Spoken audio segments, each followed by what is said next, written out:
আল্লাহ রাব্বুল আলামিন বলছেন মানুষ হিসাবে আজকের থেকে ইমানদারদের দায়িত্ব দেওয়া হলো একজন অপরজনের প্রতি দয়া করবে, দয়াবান, দয়ার চরিত্র তাদের মধ্যে ঢুকে যাবে। আল্লাহ রাব্বুল আলামিন কুরআনুল কারীম সূরা কসাস 28 নম্বর সূরার 77 নম্বর আয়াতের মধ্যে বলছেন ওয়া আহসিন কামা আহসানাল্লাহু ইলাইক ওয়া লা তাবগিল ফাসাদা ফিল আরদি ইন্নাল্লাহা লা ইউহিব্বুল মুফসিদিন। রব্বুল আলামিন বলছেন ওয়া আহসিন কামা আহসানাল্লাহু ইলাইক। ভালো করে বোঝেন, এইটার খেতাব হচ্ছেন নবী সাল্লাল্লাহু আলাইহি ওয়াসাল্লাম।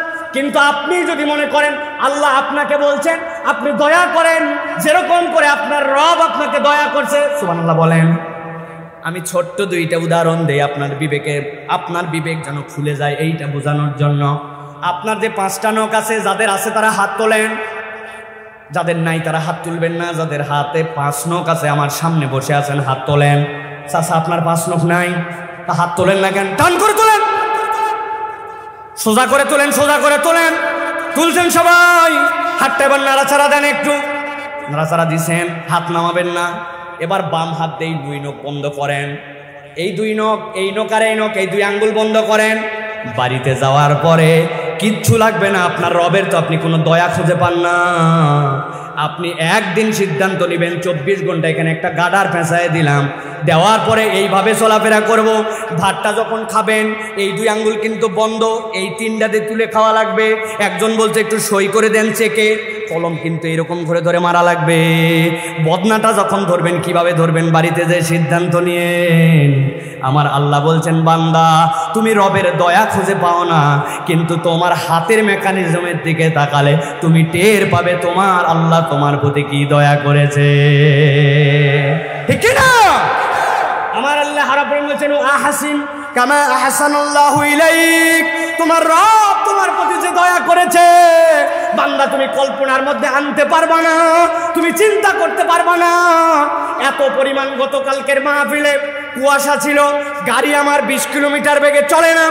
গাড়ি যখন চলতেছে, চলার সময় ভিতরে হিট চলে, ভিতরে ঠান্ডা চলে, সামনে ওয়াইফাইটা দিয়ে ওয়াইফাইটা দিয়ে মাঝে মাঝেই ওই সামনের গ্লাসের পানি পরিষ্কার করা লাগে। চিন্তা করলাম পানি পরিষ্কার করতে করতে চাপ দেয়, পানি আর আসে না। বলে কি ব্যাপার, পানি নাই কেন? বলে রিজার্ভের ট্যাঙ্কিতে যে পানি ছিল পানি ফুরাই গেছে। আমি চিন্তা করলাম বসে বসে, আই রব আমি তো ওই ওয়াইফারের পানিটা পর্যন্ত না, এইটা দেখতেছি যখন 1-2 মিনিট, ওই সময়ও তো আমার চোখ অন্তত 10 থেকে 15 বার আমার চোখের পলক পড়ে গেছে। একটা মানুষ দিনের মধ্যে 22,000 বার চোখের পলক ফেলে।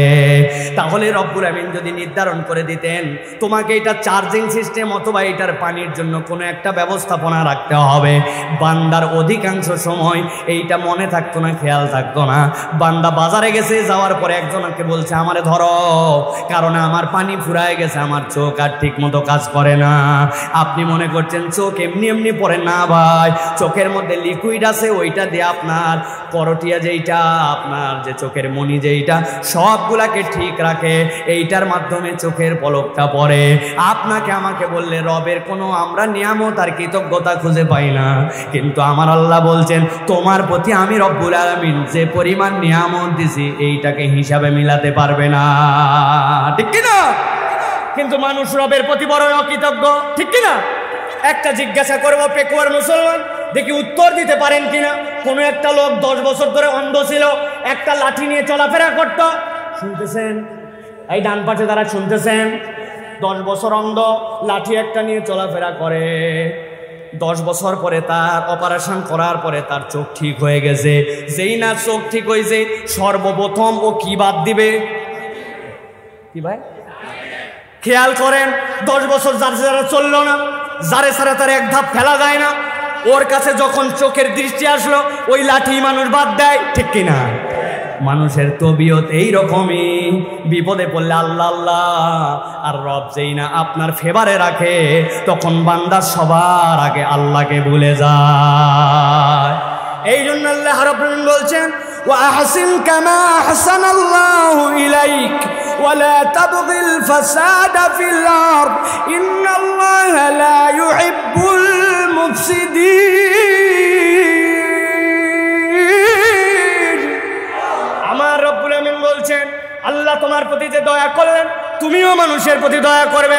এই জন্য নবী বলছেন তোমার জীবনে তুমি যদি দয়া পেতে চাও ইরহাম্মান ফিল আরদ ইরহাম্মান ফিস সামা, জমিনবাসীর প্রতি যদি তুমি দয়াদ্র হও তাহলে আসমানওয়ালা তোমার প্রতি দয়াদ্র হবে।